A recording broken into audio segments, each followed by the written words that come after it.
Welcome to the Kinky podcast, where we give you your weekly dosage of nasty, freaky, kinky conversation and relationship too. Here's our host. It's your girl, Chase, the C. Hazeman. How you say it long as that flavor stays in your mouth? I'd be mad if you gave this slaughterhouse of a dick to another bitch. Yes, I would be very upset. Y'all, it's your girl, Royal, no tagline necessary. Just recognize she's a queen. You see the headline. When I say it was a wet spot, I mean it was a wet spot. Like, it was like all encompassing the entire bed or whatever, almost. Hey, your boy Hubducer, as they say, giving it to you from the front and the back. Nobody asked you what you like or what you feel works better. I said what works for me. It's time to start the show. Let's get kinky. Welcome, everybody, to another great episode of the Kinky podcast, brought to you by 3 of your favorite freaks of the week. I like that. All not included in P.D. Pablo's Freak League. I was very surprised to hear that song and not have my name included, to be honest. So my name is included in almost every disgusting song known to man. So I'm trying to think. Shit. I was not. And I wasn't included in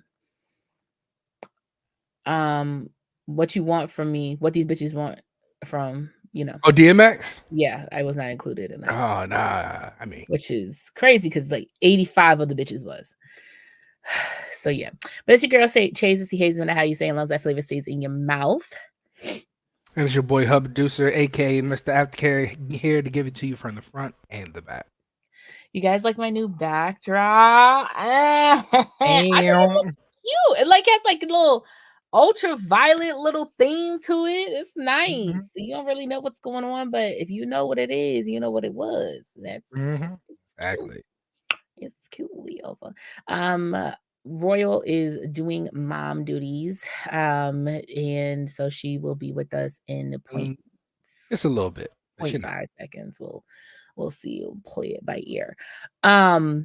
So I was thinking while I was using the toilet. I know, very backwards. In the conversation, I mean, it's not really backwards. Yeah. But I was thinking, I didn't know if there was like a toy of the week that anybody had, you know, thought about or seen or shown or something like that. Mm-hmm. So I looked in the Facebook group and I was like, oh, there's nothing there. So I was like, oh, maybe I could just talk about it. For me, the toy of the week, Las Manos. Okay. I feel like we don't talk about your first toy. Okay. In your life of sexual deviancy is your hands. That is your first toy. It's either your first toy or your first weapons of mass destruction, you know, depending on how you use them. And I feel like people don't talk about hand play enough. You know, I feel like we know like the gestures, we know, you know, the little, oh, okay, now my ultraviolet blocking me out. Let me put it in front of me. You know, we know this, you know, we know this, I've seen a nigga screw top himself before, like the little 8-ball on his tip a little bit, like, you know what I'm saying? So there's different, like, talking the tip. Yeah, like just a little. So like I seen on TikTok maybe like a week or two ago, when someone said, I didn't realize that I was listening to a song on how to jerk a man off when I was a child. And what they were talking about was Salt Shaker by the Yin Yang Twins. Shake it like a salt shaker. And I was like, you know what? On that same line, somebody said the electric slide is talking about masturbating with a dildo. But you know what? She has came forward and said that's not the song. I don't see it. Like, I guess if you're looking deep, like if a perverted person like was listening to that song on the extra levels that it possibly could be listened to, you don't see it. It's electric. You got to feel it. It's electric. Ooh, it's so lovely. That's what she's nutting when she can't speak correctly. Up, jump the boogie. Can't speak. She's speaking in tongues then. Yeah, but you know what's crazy? Missy Elliott has even came out and said that that song, Oops. "Tweet Oops," is not about touching yourself, and I'm like, girl, in the music video, she literally looked in the mirror and said, "Ooh, like, what do you mean? What do How's it? you mean?" Then what's the song about? That's why. And If then it's not about that, what is it about? even the dancers are purposely in the same outfits, touching each other. Mm-hmm.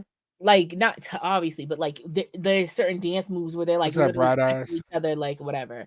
So hey, so it's like, how are you saying it's not when we're watching it and looking at it? It's like you could have got away with that years ago, but now we grown and now Mm-hmm. we're discussing all the time because all y'all did was write behind the scenes or in front of the scenes and ask the songs. Like next song, Too Close. I didn't know the meaning of that song, I swear to y'all, until I was in my mid to late 20s. And I know I just got to 31, but when I tell you I did not know to my mid to late 20s what that song was about, because all you need is a good little bop and a good like bass. Dun, dun, dun, dun, dun, dun, dun. And Apparently, we talking about songs back in the day that had hitting minis. yeah, and who's gonna think of something nasty with that beat? Dun, dun, don't stop now. Dun, dun, you done did it. Dun, dun, dun. It's like, I'm right now. Come on, like it's a good song, right? But it wasn't until I forgot. I must have been driving somewhere. It has to Mm-hmm. be because I discover a lot of lyrics to songs when I'm just driving, and I just have like the songs playing. And it's the first time I heard the nasty version of that song. I wonder if she could tell my heart right now. Sir, excuse me? You know, there are some songs that sound better edited. It is so much better. So much. And that is one of the songs. That is one of the songs that sounds so much better edited. Because when it first started, I said, oh my God, what song is this? As soon as the beat dropped, I said, and then I actually listened to Baby Girls Dancing So Close. Do no, not dear, cause I could take you now and here. The way that you shake it on me. What? I was What's up? like, hey, me. And then it said, I feel a little poke coming through from you. Mm-hmm. Yep. And then he said, and then he gonna yell at it. Now, girl, you know you found it. Oh, you know I can't help it. Like, so we're in the middle of a club. Relax, hard dick Be ass. Like, easy. Like, do you not get it? Do you not get the smell of coochie around you? Is that what it is? jeez. Like, oh, I used to hate that going to the club. I'm not gonna hold you. Like, the whole I didn't like pack. We'll get back to what I was talking about, but didn't like just a quick little exit. I didn't like the sardine effect. I learned, and I think as you go through your, adulting, you Mm-hmm. learn what does it for you. Some people, even at their 30s, really do like a good ass club, right? I'm just not one of those. Bright Eyes, have you ever seen the Key and Peele version of that song? If you haven't, go watch it because it literally gives exactly what it feels like it's saying. Um, but I don't know. I found that I am more of a lounge girl. So Oh like yeah. I like going out and having a good time and dancing and whatever. But I like to have a good time and go out and go dancing in my own section with a seat. And I'm not paying $200 to go sit somewhere in a VIP section that comes with 2 bottles and 1 bottle of orange juice. I'm all set, right? So I'd rather go to a lounge or like maybe a hookah lounge or something like that where you have your automatic section wherever you shall sit and you just have a really good DJ playing and you could just be Get up, chilling. Like, dance you a know what I'm little bit, saying? and then sit Because my down, thing sit is down. like a club is never going to be banger for banger for banger for banger for banger. Like it's rare that happens. I think the first time that has happened to me in the past like 6 years was like 2 weekends ago. Me and my friends went out to this bar in Boston in Faneuil Hall, and this DJ, I kept turning around and saying, "Sir, who the fuck are you? And who do you think you are? Like, why are you like this?" Because he was just putting them, he was like bang, Back to banger, back to back. banger. And every song he did, you could just tell. I didn't know if he was like a person who does TikToks, but I wish he was a person who recorded it. Because just in our group alone, every time he put a new mix, we're like, this, he put this one on. What? So yeah, but anyways, You should got his DJ name. I did. We followed him. We followed him on Instagram. So we definitely are like looking to see wherever else he is and stuff like that. Because what me and my friends love is like a good DJ, and it's hard to find a good DJ, especially in Boston, who doesn't turn everything in techno. Like my boy BMO, he's really good. My boy DJ Big Tunes, he's good. Anybody who I work with at my radio station is all Caribbean DJs, so they're gonna be, whatever. But like techno, like ED, like house music, they always turn it into like a David Margetta. What is his name? David Margetta? A David Margetta song. Like they turn everything into David. Yeah, like everything is super annoying. But anyways, another song that I feel like you said is good edited is Hotline by Pretty Ricky. Oh, see, I got bad things when it comes to Pretty Ricky, because I had a girlfriend that's all she played, and I used to get so tired of their asses. And I was like, they couldn't even sing. I'm like, what the hell? Like, well, Pretty Ricky, Pleasure P is the only one who can sing, but I'm saying, like, if you listen to Hotline, this nasty version, the words don't even sound like it sounds right coming out their mouths when they do it or whatever. But the clean version sounds like a secret nasty, like, ooh, I'm having fun sex with child, so horny. Oh, excuse me, clutching my pearls, dancing on bar tops. Oh, excuse me, brother. Bar tops is crazy. That's a lot. See, I went to the bougie clubs, as the wife would tell you. She used to go to the, the hole in walls and stuff where, go dance. But I went to the bougie spots because, I was sophisticated. So, a aficionado. Yes, I went to sophisticated clubs, where you had some room. You didn't always have a lot of room, but you at least had a little room, little. I like a little room. I hate being on top of people. I hate people being on top of me. I especially hate that secret. Let me see how deep that arch is. Pass by, and you ugly too. Like that. That's gonna irritate. Not with you ugly too. So if he wasn't. I'll let it slide. Like because like the excuse me, sweethearts, especially because for me and from Boston, excuse me, sweetheart, and then they pass by your arch a little bit or mid back just to slide through, and then it's like the way that they touch you, they want you to look back at them. Like it's not like no, you're not touching my back just to be like, oh yeah, no problem, go ahead. Not the only way she didn't get stepped on. But anyway, back to Las Manos, weapons of destruction, fingers, if you will. I always feel like they get left out them things. So I guess for my ladies and my gents, I know that we all have become more advanced in life than your fingers. Cramping, it doesn't need to exist anymore because we got toys. But they're everywhere. They cost money.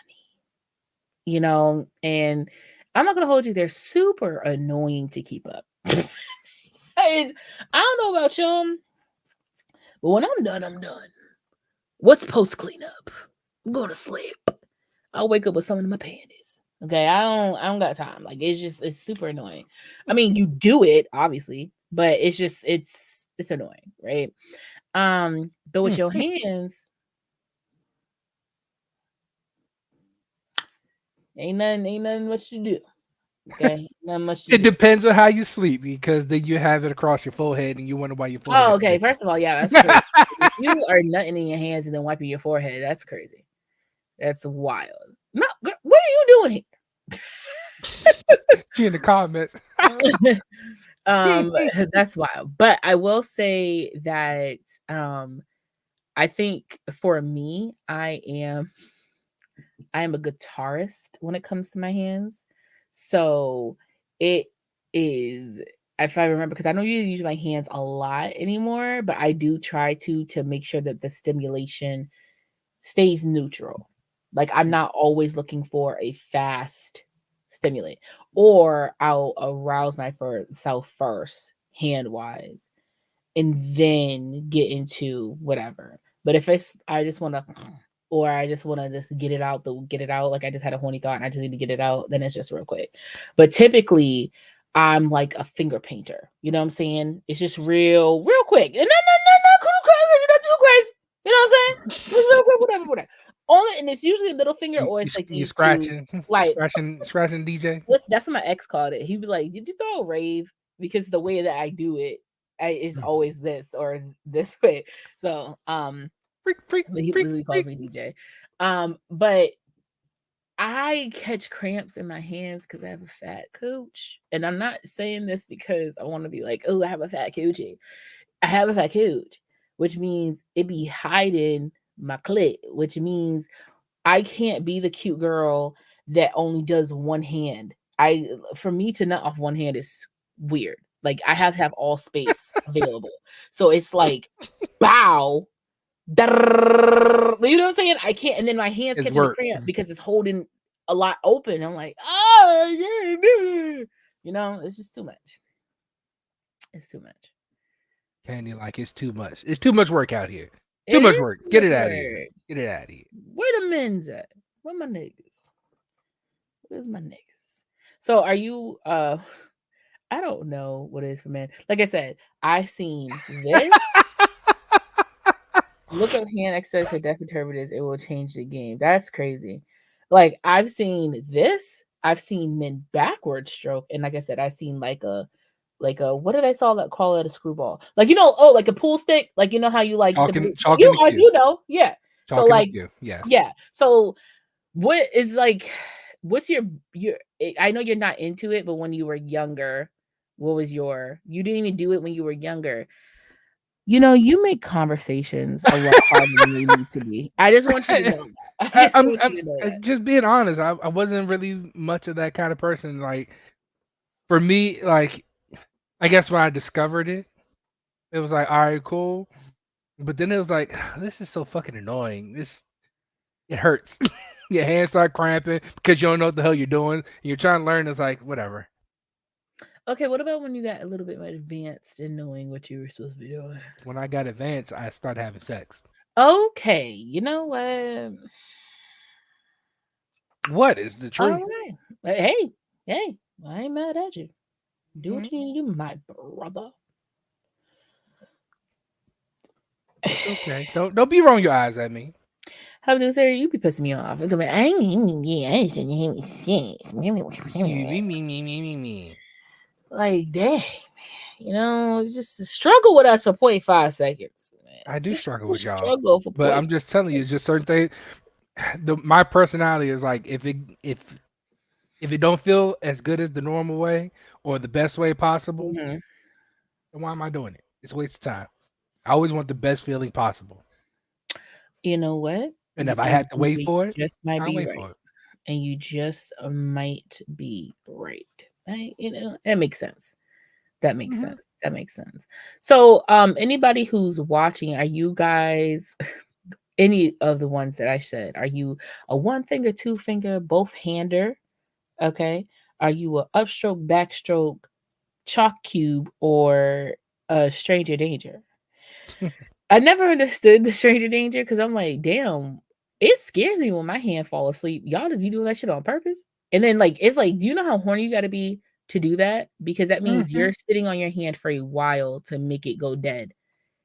To give the I'm not here. But I will tell you my favorite time to do it is when I'm like in between the wake up stage. Where it's like the world is still like this.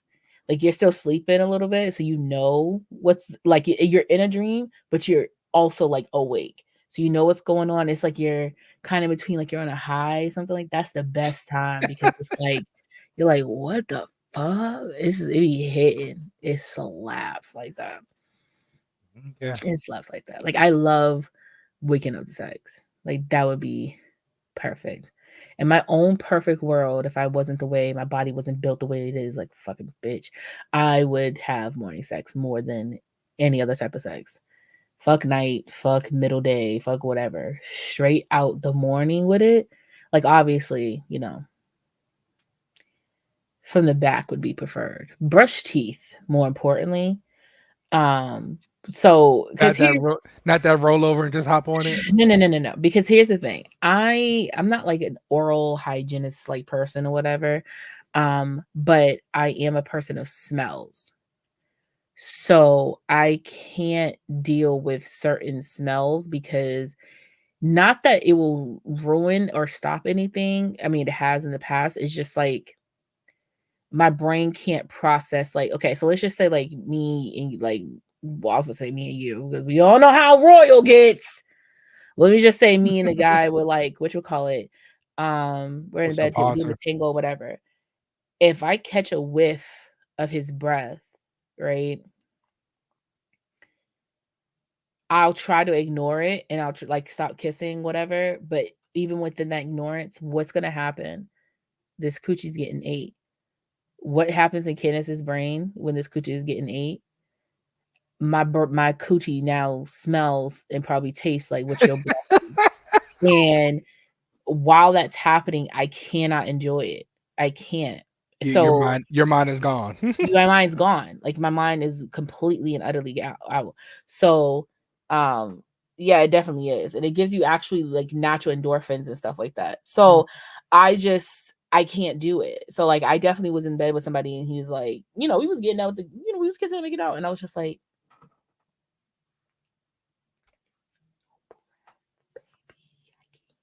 Like, baby, I love you, but I need you to go over there. I can't.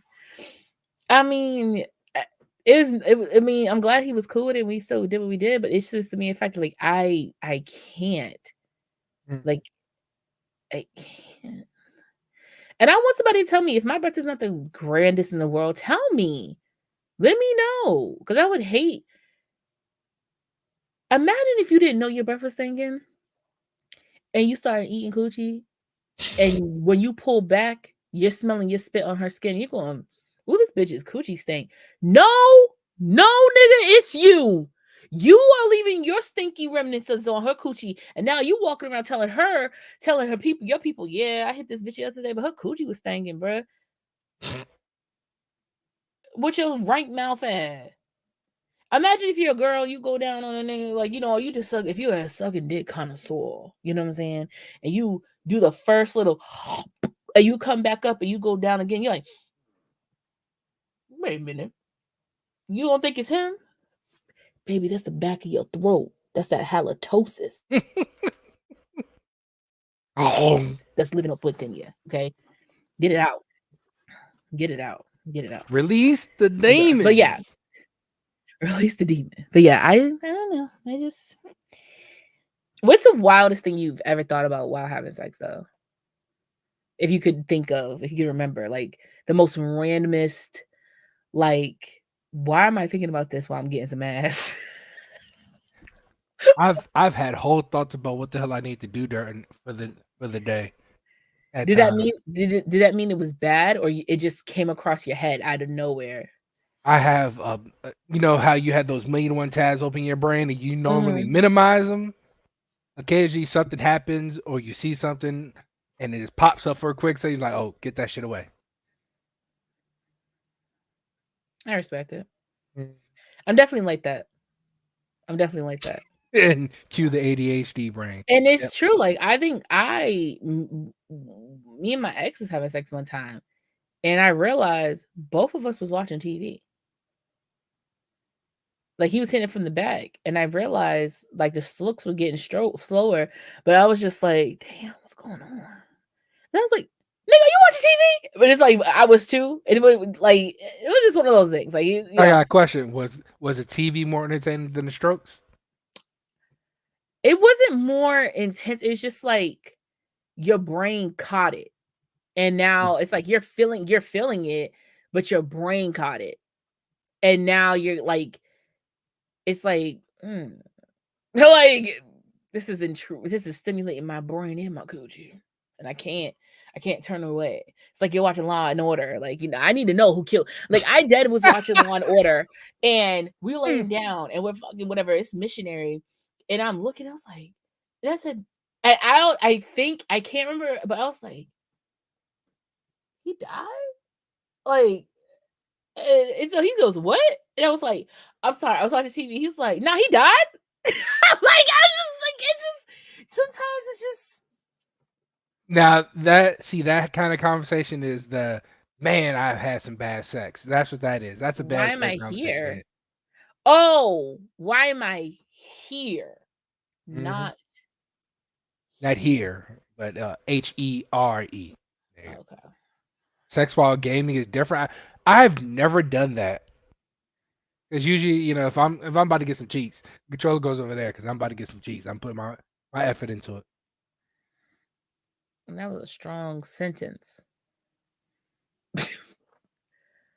So, when you start the word off with nigga, like when you talk, I feel like it's kind of like a attention grabber. Nigga. Attention grabber. It's like, nigga, blah, blah, blah. But when you read it, and that's the first word, racism. I felt disrespected within the first letters of this sentence. And I said, I don't even care about you feeling gratitude that you're getting coochie. You just called me a nigga before you even talked to me. Before you even said something to me, you called me a nigga? You didn't say hello. Hey, you didn't say hi, genocide circus here. No one nigga. like, dang. That was funny. Sex while gaming is different. See, here's the thing. I'm not a gamer and a gamer's girl, but I do like to play games. And so I would be probably not the biggest fan of you disturbing my game time. Because I don't, I do it often, but not as often as I would want to, because it's just something and so this is my zone out brain time, and I understand that maybe it might be sexy, be like, nah, keep playing while I'm doing this. And you better not die either, bitch. Like, you better win. You better get win. the W. If you don't get the W, I'm stopping. Like, I mean, I get it. Like, you know what I'm saying? I get it. I get the premise of it. I get it. I've thought about doing it myself. Reminds me Swordfish with Halle Berry, John Travolta, and Hugh Jackman. Remember, he had to hack the computer while getting some. Yes. Yeah. Yes. That's what I remember. So, like, I get it. I get the premise of it, but because I've thought about doing it myself, not gonna lie, it's just hiding underneath someone's desk. Not even hiding. It's just, I don't know. I just see Bright Eye seen that movie. She gets it. It's not fun anymore at a certain point, because it's like they're trying to, I guess, but it's like now I just want you to stop playing the game. Like, now I don't even care. I need you to press pause. Go to start. Let's do something. Put it on sleep. To the title screen. Yeah. Put it on sleep mode. Do something. All right. So I seen this in a video, and I think I sent it to you guys like maybe a couple of days ago. This guy and this woman are on not Helga Pataki. A man and a woman are on a date. They have been, they stated that they've been dating each other for the past 3 months.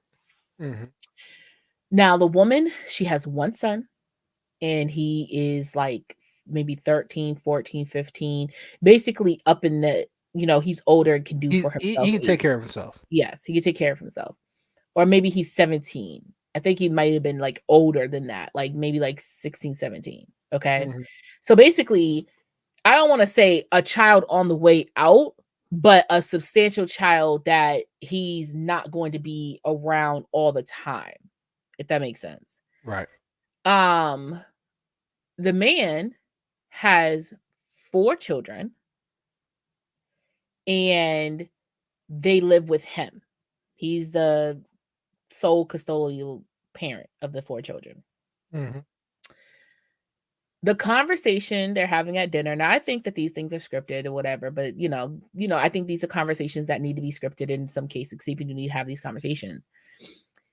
He did not tell her that he had sole custody of his children. Now, she knew he had children, but she didn't know he had sole custody of said children. Mm-hmm. Okay. So then basically altogether, he says, so you don't want to fuck with me because I have my kids. And she's like, no, I want to fuck with you. What I'm not going to do is play house. I'm not going to give wifely duties without being engaged, married. And he continues with the rhetoric like, so you don't want to fuck with me. You don't want to fuck with me. Like you want to, like, it's not important to you. And she's like, no, that's not what I said. Once again, what I said to you is I'm not going to play house to somebody because you want me to sit in the house, whatever. Like, I don't know. It just, I'm gonna play the video just so you guys have like a premise of like what happened. But let me, hold on. Let me try it. Is this the one? Hold on. My Here you go. son will be 18 next year. And still, Okay, I got it. Her son will be 18 next year. Oh, you got it too. Yeah, I forgot you got control. Don't they have a mom? yes, but she's not going to be around as much as you. They live with you. They all 4? Yes. Oh, you should have told me that at the door. All 4 is crazy. How's that crazy? That one child. It's not the same. It don't hit the same. So let's break it down. Let's break this down, right? Mm-hmm. So she in this portion, he's just like, you're going to be a mother figure to them. And she's like, why am I being a mother figure to them? Like, they basically, her premise is they have a mom. Why am I being a mother figure? Why am I this woman when Why am I this woman in this house with these kids? And she said, you should have told me that before we started dating, that your children live with you. Like she said, I have one child. And she said, my child is about to be 18 years old. That means she has went through hell and back through these past 18 years to ensure she did not have another child until she felt she was ready. And they look pretty, black don't crack, but they look fairly young. So I'm going to give them like mid 30s, early 40, right? Yep. And so like she could have been a teen mom, or she could have been a early 20-year-old mom, right? So she's went through her way to make sure and to ensure that she does not have any children these past 18 years. So for a person who has grown with one child and one child only, to then abruptly go into a case where you have a person who has 4 kids custodially all the time, that is a bit of an abrupt like conversion. Oh, thank you for the change of the panel. Look at that. That's cute. That is a little bit of an abrupt like change. You know what I'm saying? And then she had asked, like, well, where's their mother? He's like, well, you're gonna be the one that's mainly around them. Understandably so, because I'll be living in. But her point is, why am I mothering them? So let's continue. So basically, you're saying you don't want to fuck with me. No, I do want to fuck with you. I No, like you you. You're don't. cool. I do. And I'm cool with your kids. I just don't plan on playing house. I don't You want. ain't cool with them. Clearly, you ain't fucking cool with them. We look good together. Like we're without the kids. I'm just saying. Like no offense, but look at us. We actually do look good. I do like you. I think we make a good couple. Now, this, I feel like this is when it gets scripted. I'm sorry. I'm not finna be. And first of all, where are they that they're eating a to-go order of sushi? I was wondering the same things. Like this Like, nigga got a to-go order of sushi, and he she got a got whole cup of coffee. Like, she got coffee. He got to-go order sushi. It's, and looking at the art on the wall and hearing the music, this gives like a black mixed restaurant of some sort, of like a hangout or whatever. But the to-go order of sushi is crazy to me. More importantly, the chapstick on the table is crazier. What is going on? Bless Like, that. why? What is happening? Why we got this big old mug of caramel macchiato? Like, what's really happening? Okay. But anyway, going on, looking into This looks like somebody's house at this point in time. yeah, right. But more looking into it, like doing videos like this when these women are showing the men and showing, like, it's irritating. But like, let's, you know, I just don't think, I'm just not with the Brady Bunch shit. Like, It's not no couple without my children. I'm not saying, I'm not accepting your kids. I'm saying I'm not playing house. I'm So not, that's exactly what you're saying. You're not accepting my kids. will we get married or something? Maybe. Maybe. Whoa. so there you go, right? You seen that maybe is a y'all are 3 months into dating. Why this conversation of placement of kids was not discussed beforehand, we don't know. That is like an early conversation. Hey, you got kids? Do they live with you? No. That's what I'm Yeah. saying. They clearly both knew that they clearly both knew that they had children, right? She knew that he had 4 kids. He knew that she had 1 son, right? And this is my thing. She's saying over and over again, I'm not saying I have something against your kids. Me and your kids is cool. You should have told me that you have full custody of them children. Because probably in her mind is probably what she has set up, right? Which you'll find out later on in this video is he has his father. He goes with he has his father. His father is like, you know what I'm saying? You're saying that you're the full custodial.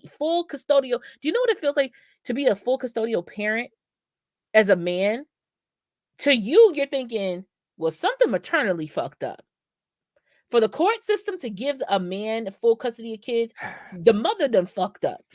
Not Now, always. so now, like this, so now think about it like this. You have to think about her mind state.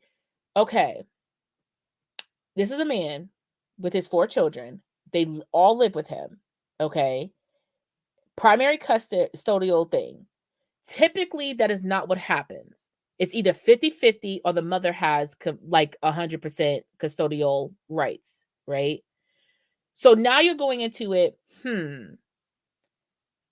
I may have to be a mother to these children, not an additional parent, because an additional parent and a mother are 2 different things. Just like an additional parent and a father are 2 different things.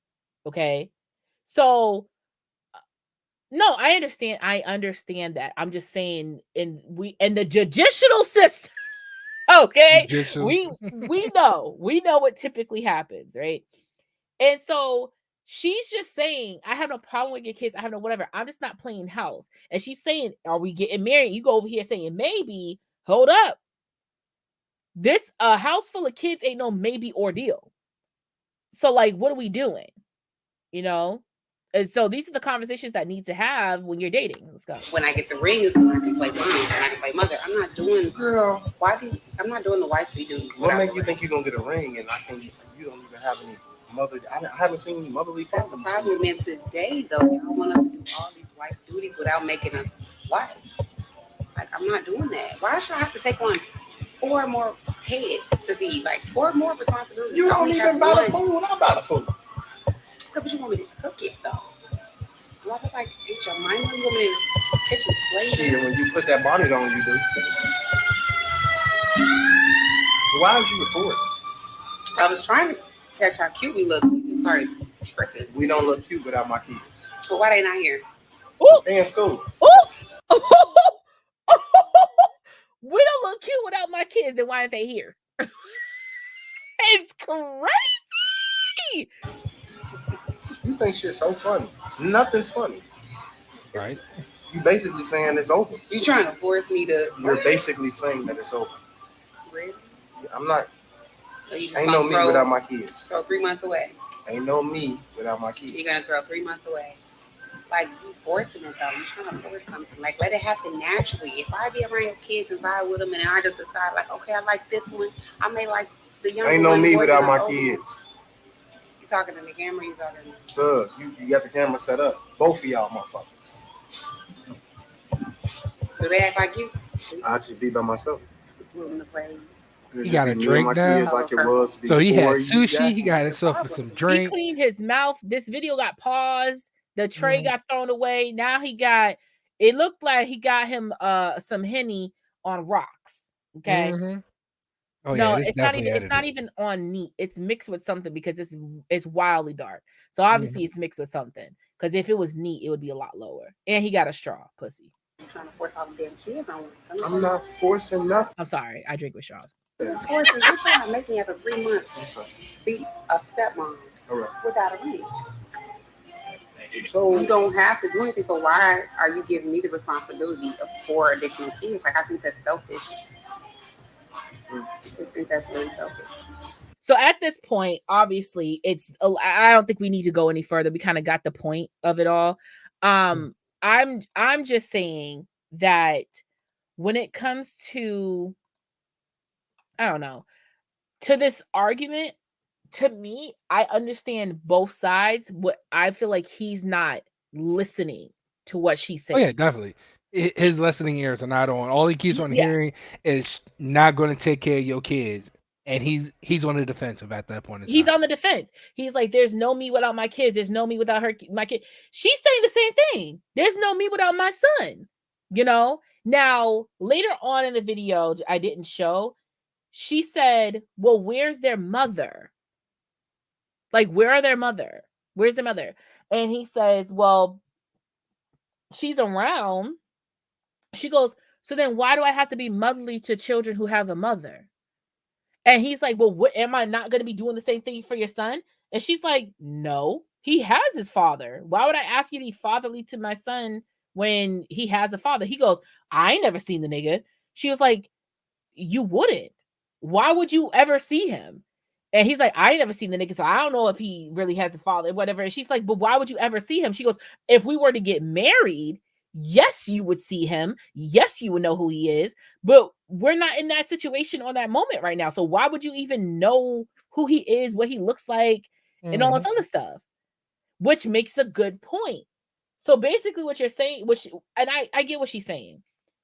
You're trying to, in a 3-month span of time, at this point in time, at the end of these 3 months, you're trying to push me into a stepmother role 3 months into dating.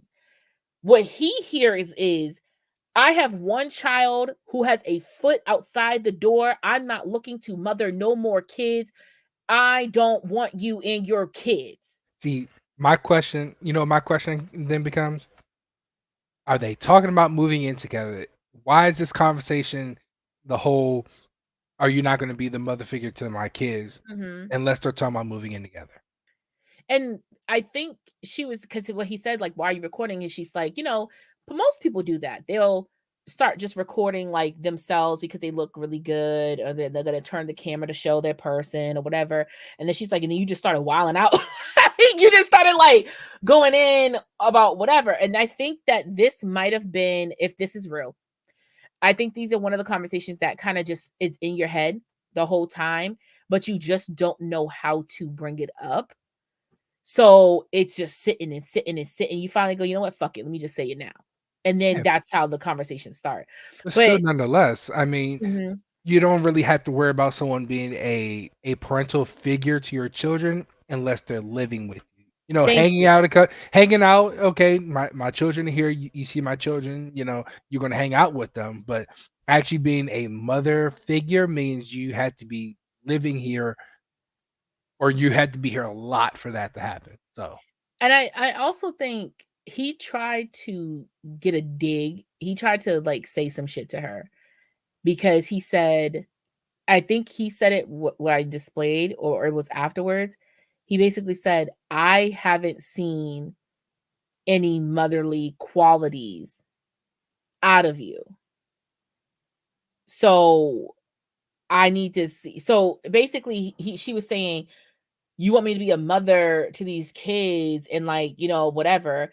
And she's like, I'm not doing that. And I'm not engaged, or I like, we're not getting married, but you want me to play stepmother to these kids. He's like, well, I haven't seen any motherly qualities out of you. So this is how I'm going to be seeing it. Once again, you're talking to it sounds like you have children under the age of 18, 4 children under the age of 18. She has one son who's about to turn 18. We all know how boys get when they get older. They're not very contacty, got to talk all the time. Like they're pretty much to themselves in seclusion, So it's one of those things of like, maybe she doesn't need to talk to her son all the time. Maybe they have it like that. How often and how long of a period of time are you guys spending with each other for you to know of her motherly qualities, for her to have shown her motherly qualities? Also, it seems that I'm gonna just assume, because it's giving, he has not met her son. It seems like in these 3 months they have not met each other's children. No. And to her, it says, I'm cool with your kids. Like, you know what I'm saying? But then she just say, do they act like you? Type shit. Like, so I feel like they both, like you're saying, I don't think that because I'm just listening back to what they said. I don't think they either have met each other's kids. So you're now asking me about being a motherly figure to your kids when we haven't even met each other's kids. Now, if this was like a single parent versus non-single parent situation, I would side with like the person who has the child, because yeah, I need to see how you're going to be around my kid. I need to see the qualities that you have, or what are you going to give? How are you going to be around them? I get that. But since we have 2 people who have their child, and it seems like she has custodial government over her child, just like he does, but she's like, he goes sees his father, he's with his father or whatever. What she's saying is, I didn't know you had a live-in child. And I'm going to assume that she has a 50-50 child. Like, he spends this much time with his father. He has this time with me. Whereas you're telling me you're 100%. I'm a 50-50. You're 100%. That's 2 whole different lives that we're living right now. And especially since my child seems like he's older than everyone. He's going to be off to college soon, with the assumption he's going to be off to college soon. He's going to be starting doing stuff for himself soon. You still have children to raise that you're asking me to, at the end of these 3 months, show you how good of a mother I am, show you that I can be mothering to your children, and be this person 3 months later with no marriage conversation. And we're talking about maybe. So this seems like this is the first conversation of marriage that has came up between the 2 of them. Because she's like, are we getting married? You sitting here, maybe. So then y'all haven't even discussed this before. So once again, you're trying to make someone, hey, Pookie Boop. You're trying to make somebody. Look at her. Oh, look, I'm going to let him do his thing for me. All right.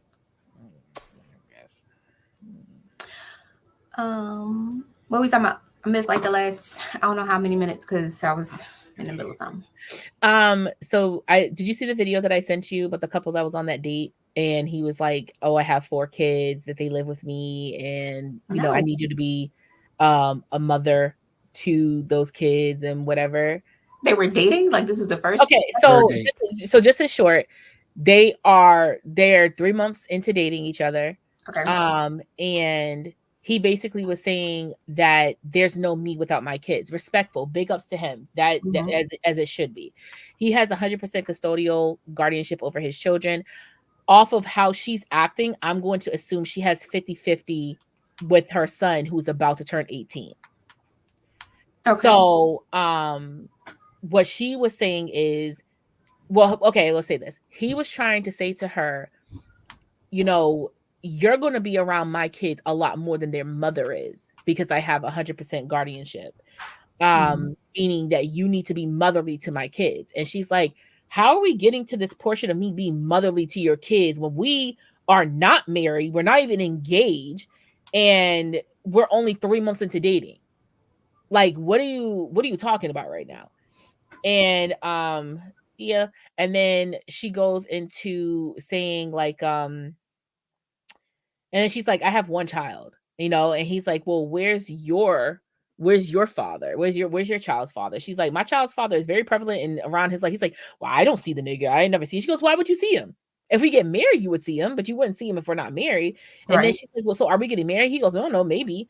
And she's like, see, maybe is not, you want me to be a motherly figure to these children that I have no basically loyal or guard to 3 months into us dating, and you want me to be up in this house.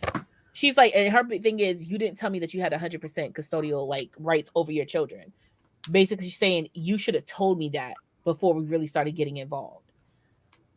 Right. I mean, I feel like the topic of your children is something that you bring up. Like, you might not bring that up in like the very beginning stages of the talking phase, but like before we get really, really into a deep relationship, you should be discussing your children.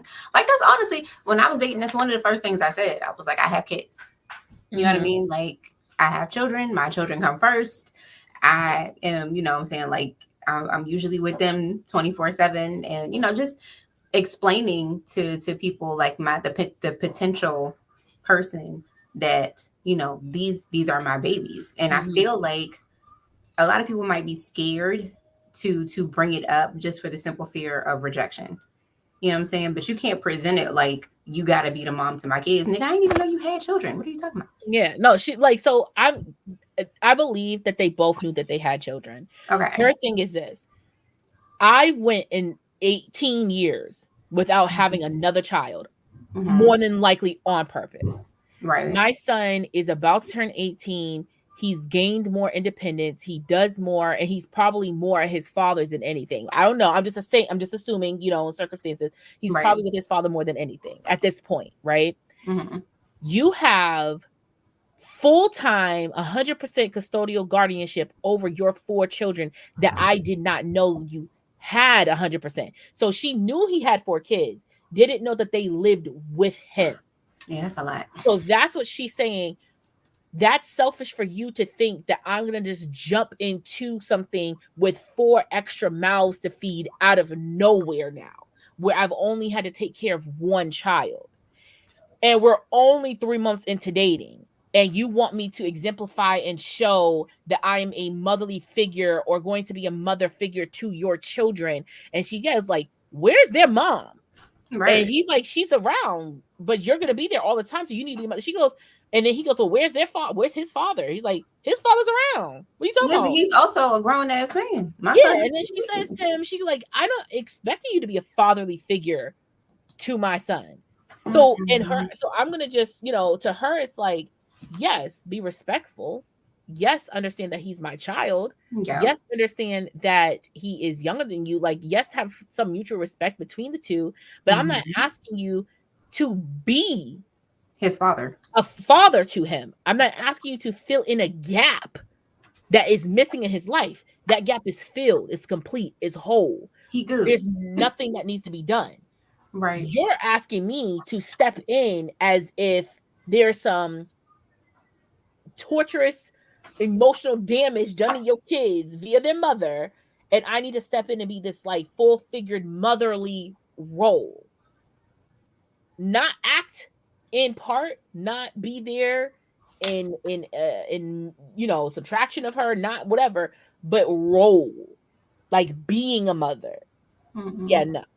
Don't. Yeah. And then how are you bringing it up like it's an expectation in the relationship? It's like we barely 3 months in, and you asking me to be the mother of your children. So the thing about it is, and this is how it gradually happened with me and Habduser, because you know that we're blended, right? So the expectation was already there that I would look out for, and just in my own mind, period, because I'm a mom, you know what I'm saying? Like, to look out for the kids, at the very least, is like, hey, let me make sure that this child is okay. My kids are here playing with this child. Let me make sure everybody's good, everybody's taken care of, everybody's fed. You know what I'm saying? Like that type of Mhm. thing. It was a gradual thing, but it wasn't an expectation. You know what I'm Yeah. saying? Like he never put it out there like you are supposed to be taking care of my children. It's like, no, we're dating. I love you. These are your babies. And you know what I'm saying? Like I'm going to make sure that they're okay. And this was even before, we had been dating for a long period of time, before we Mhm. had decided that we were looking towards marriage, any of that stuff. Before we got engaged, when we were just dating, it was I'm gonna make sure everybody's good because that's just who I am as a Mhm. mom, as a person, whatever. Mhm. But he didn't say, oh, you have to take care of my children, you have to be the mother figure, you have to this, that, and the third, because he has custody. He has custody Mhm. over his youngest daughter. And, I've been around her since she was 3 years old. Mhm. But he never said, you have to be the mother to my daughter because you're going to be here. Yeah. There was no setting the expectation. You let something like that happen gradually. Gradually, You talk yeah. about it and you say, okay, well, I have children. We're a package deal, so to speak. Mhm. But that doesn't mean that I am looking for you to step into this role.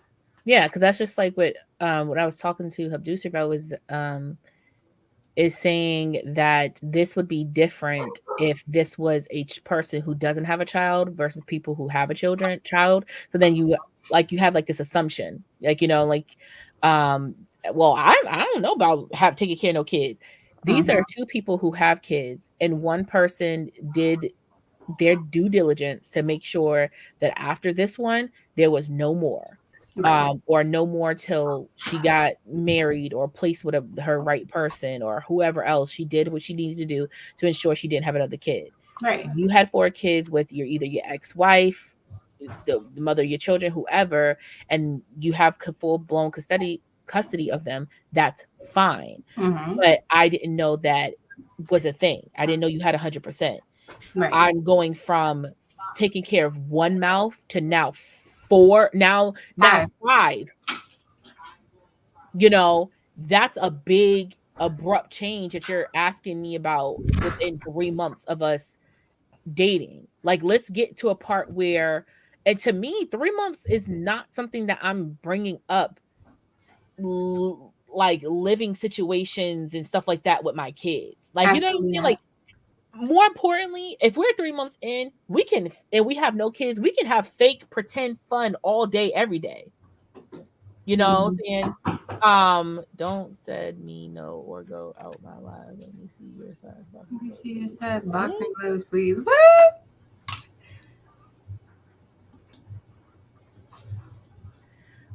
No. Anyway, so but my thing is like, don't like don't assume that this is what's happening. Uh, With people with children, and I'm just gonna go off the strength of like how I would be with my kids. People with Mm-hmm. children, that's not a conversation that's happening within 3 months. It's not, This because this is this is something that we gotta get to 6 months. We gotta be and 6 months comfortable. is good. Like, because Yeah, I'm like, I have 6 to be months is good. all the way comfortable with you before you even get introduced to my children. Like, Yes, like it was people that hadn't even met my kids. Like, you knew they existed, but I don't feel like we're in a position to where I'm comfortable with you, being around them, being introduced to them, being a part of their life type because thing. I could talk to you. I was like, oh yeah, little Johnny just had his soccer game the other day and he won, honor roll, and he was this and he was that, and blah blah blah blah blah, and he's really good at this, and I can give you very just branded, like surface level Surface information, level just information. to talk about my kids, just to talk about them. But you're not finna, he's making it like this girl's supposed to know right now Social Security, the schools that they attend, when's their pickup and drop off, like Don't try to put me on their emergency contact emergency list right contact now.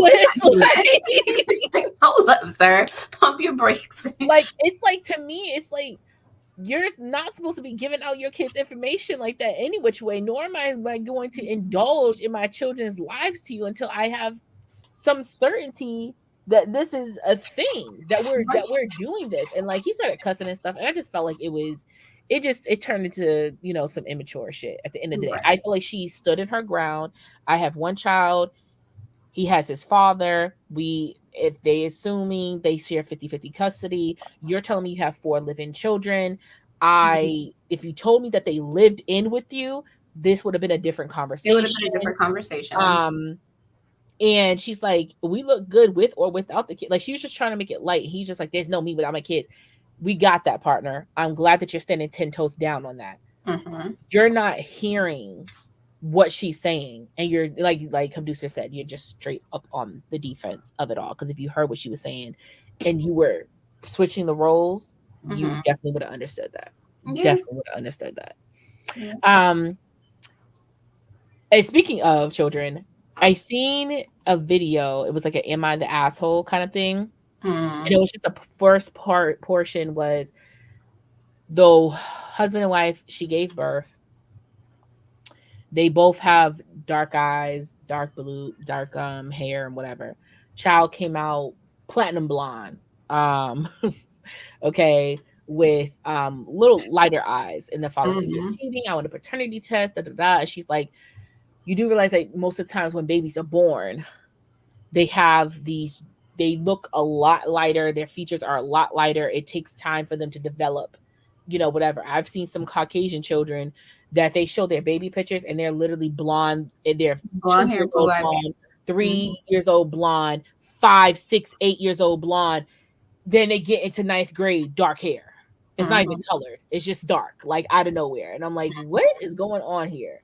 So I think, the question should be asked, because I think I've proposed this, I believe, or I might have said this on the show before. Do you believe that paternity should be done with or without question, married or not, when the child is born? Yikes. I think it depends on the situation. I don't know. So I let's would say let's I would put say it for married couples, I wouldn't say yes. let's put it for state wise.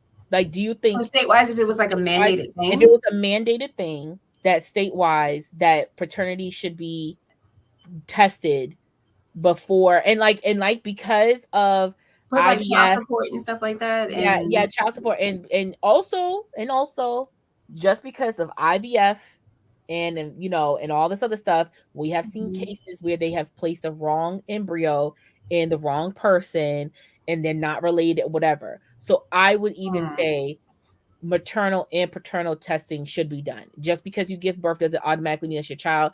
I would also think because it is IVF, if you got the child through IVF, then you should have a maternal Mhm. testing just in case, just in case. But if Right. it was of natural consumption, then I believe that Just in case. a lot of shit would be cleared up if paternity was done I'm sorry, right Humpty said when. 100% at birth. Yeah. So here's the thing. So in terms of like you said, IVF, in terms of having to deal with child support, in terms of certain any type of situation, honestly, if it's state mandated for you to get a paternity test for that reason, then yeah, I feel like it wouldn't be well received by like I said, married couples or something like that. But in certain cases, I 100% agree to getting mandated testing. I don't know, because I feel like there's been a lot of marriages that come to find out that baby ain't yours, you Sure. know? And to be honest, I wouldn't even wait till the baby was born. Like, if like, I'm not Yeah, saying that's if I had it my invasive. way. I'm just saying you can have genetic testing, because like I know they do Down syndrome testing, I think within the first 12 weeks of pregnancy. Hmm. They do blood testing and everything like that. So if you're doing genetic testing already on the baby, who's to say to not just ensure that this person's baby? Find out first trimester if you're able to. If there's not going to be any cause of concern, any danger or harm brought to the baby doing that genetic testing, have it done within the first trimester to second trimester of the pregnancy. So that way, you know, early on, it's 100% yours. And now it's put into writing. It's put into what you would call it. Their most needs to be a test first. Yeah. So like it's put into whatever. So when the baby is born, you're not bop, bop, bop, bop, bop, bop, bop, bop, bop, bop, bop. And I don't know where you are. I don't know where you've been. I don't know what's this, what's that. There has to be paternity done. You didn't sign the birth certificate, so you're not even legally written down as the father. There's so much chasing that has to be done. Do it within the first 2 months of like when you're able to. So when you do the genetic testing, get the blood sample, or if you can. If you can't, wait till the end of the second month or the end of the first semester or the first semester. Trimester. Yeah. I think at 5 months is when you can do the blood testing. 20 weeks. Yeah. 20, yeah. So once you hit that point, get the blood, compare. Once it's tested that it's to be the father's, it's issued. It's in the system. It is in the system. This is the father proven blood test on this date that this is the father of this, unborn child. So that way, if you decide to skip and hop and run out of town, or if you decide to not be involved, or if you decide to whatever, there's no, I don't know if that's my baby. I don't know if I need to be taking care of no man, baby. That ain't my baby. And we it's your wouldn't have baby. any more parental court, nothing. It's there. It's there. There is something in my eye, Jesus. It is trying to take me out. It's trying to take me out. Okay, let me see. So Haunter says those tests are on 70% correct versus the 99% after the baby was born. Ask me how I know. How is a test testing your DNA in the baby's DNA 70%? I don't know. It could have something to do with the development of the baby. I mean, at 20 weeks gestational, I mean, they still got a way to go. So I'm just saying, I don't know the accuracy of it because I've never had to do the genetic testing before. But so, Haunter, you would rather the baby be born, and while they wiping the guts and juices off the baby, to have the swab done then? Because like I know recently someone I know had to do it, and it took like almost 2 weeks to get those results back. Do you know how gruesome that feeling might be for 2 weeks? Like, just do it at 5 months. It's more. It's more. I feel like it's more valuable at 5 months to do it. Then so here's the thing. It's also more dangerous. Oh no, definitely. It's definitely more dangerous to the mother and to the baby because like they have because of the way that they have to do the genetic testing because you have to get in through the amniotic sac and to get to the baby and everything. So the way that they have to do it, it can cause you to go into preterm labor, which is why it's not necessarily pushed as an option, a viable option. That's why they wait until after he's born. So then maybe we need to don't they have DNA? Maybe we should just prioritize the labs to specific people, because there's no way you're telling me something like that takes 2 weeks. Like, you know what I'm saying? Like, I've seen labs process different DNA comparisons very quick. So that means, and I understand people are born every single day, so it might even take longer if there is one that's needed or required. You're talking about like backlog and stuff like that. So But I'm just saying, like, if it was to be issued starting March 1st this year, that means starting at 12 a.m. March 1st, every child that is born, once they come out the cooch, they're swabbed to ensure paternity. And if it's IVF, maternity and paternity, through the parents. So that way there is no, I don't know if I could do this, I don't know, whatever. Right. I'm just saying, because you said there needs to be a pre-birth test in courts. But that's true. But I feel like there has to be something done, because how I feel is, and the only reason why I feel this is because I've seen a lot of guys on my side be on the wrong side of child support, right? Mm-hmm. For me, and yes, I don't have any kids, but I do have an opinion, regardless of the fact. If my child's father is very active in my children's life, that means he is actively at games, sporting events, whatever, actively picking them up just cuz, or spending time with them, is with them, calling them, talking to them whenever he can, whatever. If my child's father is active in their life, Mm-hmm. that means that he's actively doing for them, Right. right? So he is, oh well, we just went out to BJ's, to Burlington Coat Factory. I got him a couple of sneakers, got him a couple of shirts, whatever like that. Mm-hmm. Oh, here, here's the check for the daycare center, or whatever may have you. I paid the daycare center for the next 2 months, so you don't got to worry about it. Right. Or yeah, he's on my health insurance, or like you're actively financially and emotionally connected to this child, actively. Okay. Mm-hmm. I feel no need to put you on child support. Most cases where I see that this child support situation comes in is after divorce. Now, obviously, we have the run of the mill, like, we're not married, we're not together, we're not da da da da. I'm putting you on child support just so I make sure that you take care of your kid. Mm-hmm. But the most times that I've seen it done was after divorce, and it's after the divorce of an active father. I never understood that, because if I was doing what I was doing for my child while we were together, what's the difference after we're not together? Like, Right. like he's just gonna be at my house and then he's gonna be at your house. I'm still doing and living for my child. Why am I now being put on child support? Even though I am still doing and living for my child. If we were still married, would you be having me on child support? Like, you get what I'm saying? Like, it just never made sense to me. Like, I just don't like you, bitch, not my kids. So like that's all of that just boils down to the mother being vindictive. You know what I'm saying? So because the thing about it is, and this is part of the reason why, and honestly, like in the beginning, I had every reason to put his ass on child support. I really did. I had every single reason to put my kid's father on child support.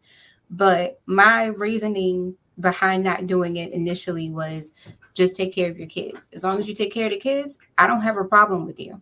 You know what I'm saying? No, we don't work as a unit in a relationship or whatever. We don't work, but that doesn't mean that you don't have to be involved in the kids' lives. So, and what part do you not agree with? Someone who pays child support. What do you disagree with? Like, what are you not agreeing with? Because I think the statement I said after your comment was, if I've been involved in my child's life after said, like, while through our marriage, just because I didn't like you, after our divorce, why am I now being put on On child child support. support when I've been actively in this child's life? And I found out, I didn't know that there are specific accounts for child support. I always thought it was like through like a bank router or something like that to the mother's. But There are there's there are actual like cards cards. Yeah. and used for, and I think that's good too, because there are some trifling women out here who literally will use their child support, whatever. Did you see the story of did we talk about it here when the daughter said, hey, I have one dad. Mm-hmm. You have one child from my dad, which is me. Mm-hmm. He pays you money to take care of me. Mm-hmm. Why am I not allowed to have this much money from my dad when it's being used to take care of me? She has like I think it was 2 or 3 younger siblings. And she's saying basically that she felt like it was unfair that her mother wouldn't give her a gumption of money, or like, maybe like, let's just say $100 or $200 a month. I think it was like $100 a month or something like that. Why can't you give me money from my father Okay. out of his child support for me, and she feels that you're taking his child support for me and dispersing it Okay. for like towards your house and towards the other kids. And I think that's how the story went. And she was saying like, I don't think it's fair that you're using my father's money for me towards my siblings when it's for me. Okay. So that I guess is something different because what I was going to say initially was I may not be giving you the money because I'm taking care of you. You know what I'm saying? If I have to pay for you to eat, if I have to pay for you, your bills, if I have to pay for doctor's visits, if I got to pay, like that type of stuff, that's what the child support is for. It's for the support and taking care of the child. So if what you're sending me is only enough to help me take care of these bills that I have for the child, then that's what I'm going to use it for. If there is enough left over after I've made sure that everything that this child that I'm paying for this child that we created together, if there's money left over after that and she's asking for money, okay, here, take this $20-$30, that your father sent. This is for you. But if I'm paying your phone bill, if I'm paying your, doctor's bill, if I'm paying whatever for you, if there's something at school that I need help to pay, because I do have these 2 and 3 other children to take care of. Recurring weekly, Yeah, or because every I other do day have these other children to take care of as well. Then the majority of my money may be going to take care of all of you. This money is for you specifically. So I'm going to make sure whatever it is I have to take care of for you is coming out of this pot. I feel like with the McDonald's situation, I will only say this is different only because he's taking care of his child unbeknownst to the other children. Like this is an unbeknownst to other children situation. The father with the McDonald's thing, he came to feed his child and give him a little special treat, and with his other siblings right there in their face not getting anything. So I think that's like the difference. One is very seen, one is unseen. Um, I understood the situation. If I have enough to give my child to make them feel special for the day, if I have this to make my child whatever, I understand that. But I mean, a McChicken is a McChicken. It's on the dollar menu or $1.25. Just get them 3 extra little McChickens, and so they could just have a McChicken, or just have like little 4 nuggets or something like that. Like, I'm not saying that you have to. It's definitely not necessary. If I only have one child, I need to take care of that one child, and that's that one child. More importantly, I'm not married to you, and I guess that was the guy's point. I'm not married to you. I don't need to show love to these other children that are not mine. I will, hey, how you doing, buddy? Hey, what's going on? Blah, blah, blah, blah, because they're my child's siblings. Yes. I don't need to provide food. I don't need to provide anything for them because they're not my child. Now, I don't know how he would feel if the other men did that to his child, but I feel like he might understand. But at the same time, if the other men didn't do that for my child, guess what? I'm there to do that for mine. So it's not needed or necessary. Anyways, we're gonna. I don't know how early you got to get up for work tomorrow or whatever. I'm fine. 4, but Oh, sorry. well, it's the usual, but Okay.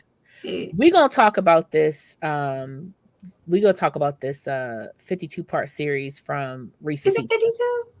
It was 52. It was 50, but she made additional videos. Now, if you guys do not know, we're gonna do this because honestly, this is a whole thing to talk about, but it's not something that deep that we can't like talk about it in a good formation of time. So if you guys have not been following anything on TikTok, if you're not on TikTok, if you're not on any social media at all, Risa Tisa is a woman out of Georgia who in 2020 got married to a man named Legion, but his birth name Lee John. Okay. And she basically goes through an entire 50 to 52 part series, having a playlist on her page called Who the F Did I Marry? And she goes through it. I mean, these are 10-minute videos each. Okay. Over 500 minutes of content. She goes through it. She's a Black woman, plus size Black woman. And I say that to say that something later on. And she goes from the very beginning to like once they're separated. She goes out of her way not to say, she only by episode 18, maybe 20 is the first time that she mentions the nickname that she called him. If you know, Legion, it is a collective of different demons or devils, whatever, from the Bible. So that's what Legion is. So she called him Legion. So I don't think that's a nickname that she said for nices. Okay, Mhm. it definitely was for other stuff, and that's it. She never revealed. Never. Now she did reveal a lot of places in Atlanta that they were looking for to move and all this other stuff. In short, Risa Tisa got married to a narcissistic, social pathological liar scammer. Yep. So in the series, and I if you're asking me did I watch all 50, no, because I can't consume a lot of that in a short amount of time. I can't. Mhm. I've watched it while I was in the shower, I've watched it while I was in the bath, I've watched it while I'm taking a dump. I watch it when I'm doing stuff that I don't really need to do anything else. When I'm driving, I've watched it, like not watched but listened to it Mhm. while driving, because in a TikTok playlist it just goes to the next video. Um in short, she meets this man on Facebook dating, and he is also a plus size black man. Okay, she said he's like 6'4", 6'5", heavyweight, whatever. She found him attractive, yada yada yada. They went on their first date. Her tire blew. He came like rescue man, bought her a new tire. They started dating more. This is 2020. COVID hit. Between between like February, March to August, they have dated, moved in with each other. She got pregnant, miscarried, and looking for a house to buy, Mhm. all within that time period. By the time it hits back up to January something, now they're looking for more houses. She starts finding out little more about the lies that he does. So he said that he put up a down on a house, or like, for what is it called, an offer. He never Mhm. did. She found out he never did. It was a house that kept saying it was like, this is closed, or buyers taking and everything, and he's like, yeah, that's me, that's me. And she called the realtor, and he was like, no, I never heard back from your man. So Mhm. there's that. um when she had to have a DNC for her miscarriage, he was like, well, I have a really big meeting for this job, I can't miss it. And she had her best friend take her to get the DNC. There's a whole bunch of other stuff. And also, he was supposed to pick her up. He was He's supposed to pick supposed her up, but it took like 3.5, 4 hours to pick her up from the hospital. Mhm. And then told her aunt and her mother not to call her and not to bother her after this. So there's that. Um, what was more conniving and more evil is the mere fact that this man would talk in front of her on the phone to these people. So I know that people would assume, oh, he's in the bathroom. He's not this. He's not this. Like, she's like, I'm hearing voices on the other side of the phone while he's Mhm. talking to me. While he's at work, I'm hearing people talking to him while he's on the phone with me. I'm hearing him talk to his mom, his brothers, his sisters on the phone while he's in front of me. He was doing this as diligently in front of her. So she could never say, I never hear you on the phone. I never hear you talking to no real person. I never, whatever. She Mhm. started recording at least 3 months into their like dating slash proposal towards each other, Mhm. um, audio notes to like make sure she's keeping track of lies, bullshit that he's putting towards her, and all that in between. So there's that. Fast forward, 'cause like I said, if you want to watch it, go watch it or whatever. I got to episode 22 and I was like, yeah, I'm pretty much over it at this point. Fast forward, okay, she's telling her story. She's post divorce, no contact, nothing. She tells her story. This girl, Danny, you know how some people like listen to a person's story on TikTok and they just recamp it for you in a short 10-minute video so you don't have to watch it all the way through or know all this shit that's happening. Yeah. She goes viral for doing that. All these women are reaching out to her, not Risa Tisa, reaching Mhm. out to her, going, oh, I know this man. His birth name is Lee John, and he did this to me, and I was married to him, or I was dating him. You need to expose him. Exposes this man with screenshots and all this other stuff that they sent to her either deliberately or anonymously. And now people are in an uproar because it's like, girl, this was Risa Tisa's story. This is the Right. reason why she told it the way she did. Why in the hell would you think you was smart and coming out your mouth to exploit him at the same time? Who knows, putting her in some form of danger or like making it aware that this is what's going on. Mm-hmm. So that is the whole shebang in 3 minutes. Now I think, and correct me if you think that I'm, I think that a lot of people are giving her, and I don't want to say they're giving her hell. I think they're really very supportive of her. But here's my thing. If Mm-hmm. Risa Tisa was this attractive, she is a very pretty girl. But Yeah, if Risa Tisa was more so society fit mm-hmm. in facially society fit, Mm-hmm. I feel like there wouldn't be the desperation to get married. Oh, this girl is so desperate to get married. Oh, she needs to have a person. She need to be with someone.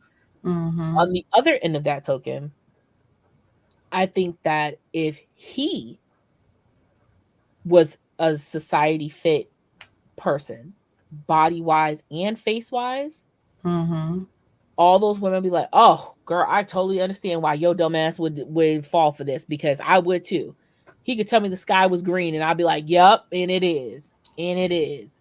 I And I told think that's really my big takeaway from this whole entire thing. I told her producer, I was like, the dick gotta be golden, platinum, something. I was like, because I don't want to believe that, because honestly, the pandemic did a lot to everybody. You know what I mean? Like Mm-hmm. mentally. There were people who were like touch starved, and it was just the isolation, the lack of communication with your loved ones and everything. So there was a lot, like there's a lot that could have taken its toll here. But I don't want to believe that there was that level of desperation or anything like that. Mm-hmm. um so I feel like it has to be something different. And it's like you put all of your trust in this person, because at one point in time this was her husband. You know what I mean? I trust my husband implicitly. Like there's Mm-hmm. nothing, that I know he would do absolutely anything for me. So if that's the mentality that she had going in, with this or whatever, then okay, I understand it. But on the flip side of that, I'm just like, you ain't do no homework whatsoever. Y'all didn't have no conversations about, his family. You didn't talk to none of his family, meet none of his family. Y'all ain't had no Zoom calls. Like, oh shit, over the pandemic, me and my family were Zooming all the time. You understand? Yeah. Like we had like wind down weekends and shit like that. Like me and all of the women in my family, we would just have like regular FaceTime calls and stuff like that. So if y'all are living together, then you know I would expect they'd be like, hey, this is my girlfriend. We talking about getting married, and whatever the case may be. Like you should be having these conversations with people before y'all even get to the I do's. You know what I'm saying? Before y'all get to the let's get married portion of it. So I just feel like she should have really done her homework. You know what I mean? In the sense that you are trying to be with this man for the rest of your life. You need to know who this person is, at least past the face value of it. Because I feel like that's all that was honestly all she got. It was just a bunch of face value bullshit, like him trying to save face. Like, how are you the CEO of your company? You know what I'm saying? And it turns out that you're really a temporary forklift driver. How is it that you've never said, babe, let me stop by your office to bring you lunch? Babe, let me swing by just so I can see what your office looks like. Like there's stuff that happens in normal relationships that didn't take place here. And that's true. That's true. I'm not saying that. I'm saying that in a worldwide stance, we have to understand that there are some type of bias when it comes to certain situations, right? So when it first came out that who's a celebrity? Okay, for example, Mm-hmm. if you guys remember a couple of years ago, Usher, right, had a scandal come out that he gave a girl herpes. Okay. Mhm. When we seen the girl, she was a plus size woman. Okay. It's bad because I don't even remember. I don't remember the woman that he gave it to. I just remember the scandal. Yes.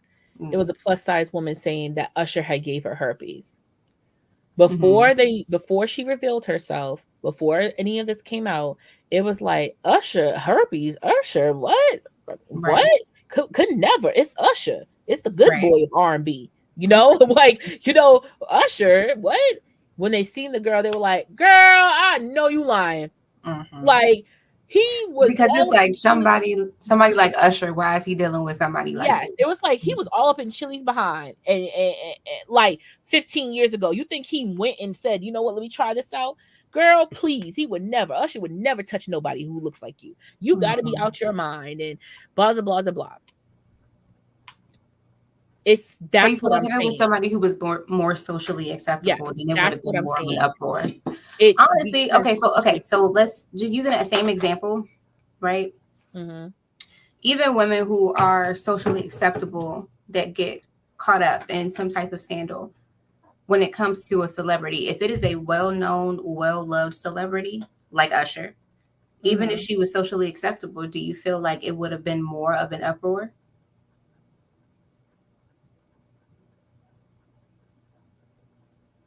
Because when you're dealing with somebody's fave, there's no there's no like there might be some shock, but then after some time, people gonna get over it. There's not gonna be no uproar. It's Yeah, Usher. yeah, but like when you have a person who's dealt, and this is the reason why I brought up Chili. When you have, if Usher never dated anybody publicly before, Hmm. if Usher never dated anybody out like a celebrity or nothing, he was very behind the scenes of his dating game, right? And let's just say Usher, then this story popped up. How we were to we judge because we're like, oh, it's Usher. He could get any bad bitch he want. Why would he get this big chick, right? Hmm. But we don't know that he's into big chicks since he's never popped out with a big chick before, Right. right? But because he dated Chili publicly, oh Jesus, publicly, Yeah. right? That's who we have to compare that to. That's So the we have to be comparison. like, I mean, he could never. He dated Chili, like you know what I'm saying? Like But what does that this doesn't make mean? any sense. But what does that mean? So what we have learned from Usher, if you look at the women that he's dated publicly, to his wife currently and his ex-wife Chili, none of these women, none of them look alike. Usher does not have a type. He does not. There's He does Chili, not have a type. and what's her Tamika Foster? Hmm. Looks completely different from Chili, and then Hmm. there's this white woman. Yeah, and then there's this white woman. And listen, she's probably the sweetest thing on the planet, okay? But when I tell if you are talking about comparisons and you look at her and then look at Chili, it's like where is the comparison? Mm-hmm. So Usher just doesn't have a type. So this is true. Like we're looking at people who don't have a type. Like I get it. It's fine. But I'm just saying, like I don't have a problem with it. I feel for the girl. Like that's heartbreaking in itself. It I'm is. just saying that had the circumstances be different, that they both looked like two different people than what they look like, I feel like there would be more of a, oh, I believe you got scammed. More even, you know what? Because think about it. So, first of all, the entire thing to me, this entire 50-part story, I feel for her because Mm-hmm. it is unimaginable the things that she went through. You know what I mean? Like you got me test driving these luxury cars and you saying that you're gonna buy me a car and then I end up with some, some BS. You talking about you put down on this dream house and then that ends up being bullshit. Talking about the reason why you didn't allow the transaction to go through is because the builder wouldn't finish the basement or something stupid like that. And then, you talking about taking her to Paris and London, you hyping her head up and you doing all of Mm-hmm. this stuff and only for her to be disappointed every single time. It Mm-hmm. is unfortunate. It's an unfortunate situation and it's a heartbreaking story. I'm glad she's learned from it and everything, but the fact of the matter is that unfortunately I feel like the depth of this, I feel it is preventable. You know what I mean? Because like you talking about 2020, we in 2024. This is a Sure. short time span where all Yeah. of this shit was happening. You telling me back to back to back to back, you believed everything that was coming out of this man's mouth? But but and this is my thing. She said everybody to give her grace while she's watching this, while we're watching this go down. Mm-hmm. She's like, guys, remember, please give me grace, give me grace, give me grace. And I Mm-hmm. think she was saying that because she's mid-30s, plus size woman. And I think that's the reason why. Like, don't, Right. she even mentioned it in a couple of videos. It's not out of disparity. It's not because I was like, oh, I'm never going to get with somebody, blah, blah, blah. It's just like I found the guy that was really nice to me, that felt like he was there for me. Mm-hmm. And here's the thing, she said, I looked in his accounts, I saw the money. She's like, I don't want you to think that I was just walking around like, Babadoo, I don't know what's going La, la, on. She's like, la. I watched that man open his phone, go into an account, and show the money in his account. Mm-hmm. I've watched this man do this. I've watched this man do that. Our bills got paid. He paid our light. He paid the rent. He paid the gas. He paid the this. Right. So it's the thing that so many people are giving the assumption that this girl just walked around here on dumbness. And it's like, if you're seeing things are being done and the transactions are transactioning, yeah, okay, he lied about the house not putting down for the house and not doing this, but Mm-hmm. my bills are being paid. So obviously he has some money. He It's opened up his coming from account. somewhere. It's coming from somewhere. So like I would say this, from one gullible bitch to another. Oh Okay. no, shut up. I understand Risa Tisa. I get it. You show me just enough, you got me. You know what I'm saying? But Mm-hmm. like she said, I personally wouldn't have started recording audio bits to justify, in case something happens later on in life, I have proof and evidence of timestamps of when the lie happened, what happened. This is what I'm saying. This comes a little stupid. Mm-hmm. If you had to go and start recording audio bits about you guys' conversations, what he's been saying to you, what's a lie, what's not a lie, and you had to double check things behind his back, and you guys just got engaged, if you've already done that in a 4-month span of time starting, maybe this should have been the point where you're like, yeah, you know what, no, and Mm-hmm. going about your business. If she would have said that she did that, if she would have said like, hey, he was paying the bills, things were getting taken care of, yeah, the house didn't fall through, but this, that, and the third, it would have been like, okay, girl, I get you. But the mere fact that you knew he was lying out his mouth off rip and was recording stuff off rip because you knew he was lying out his mouth out rip, it just gave me, you knew. Yes. This isn't like she was saying, like, girl, she's like, in some video she goes, guys, I know this was a red flag, why I didn't pay attention to it, I don't, you knew though, You knew. you knew. So some of me feels sorry for her, but at the same time I don't, because you knew. Like I said, coming from one gullible bitch to another, I Mm-hmm. be knowing, and sometimes I just let the ignorance swallow me up, swallow me up, because I'd rather stay in the shadows of ignorance than have to live in it in the light. I'd rather keep the 5% of happiness I can instead of the 95% of dark dismay and despair that I'm going to go through knowing that I know the truth. So here's the thing, right? So what you're talking about is like blissful ignorance, pretty Yeah. much. Yeah. So it's just like, you'd rather blissfully live in just this belief that he's a decent guy versus living with the reality of what the problem actually is. And so the question is, does that fall under the category, and I'm asking this for her, not for you, because I Mhm. already know the answer to this question, but does this fall under the category of desperation? if you're willingly blissfully ignorant.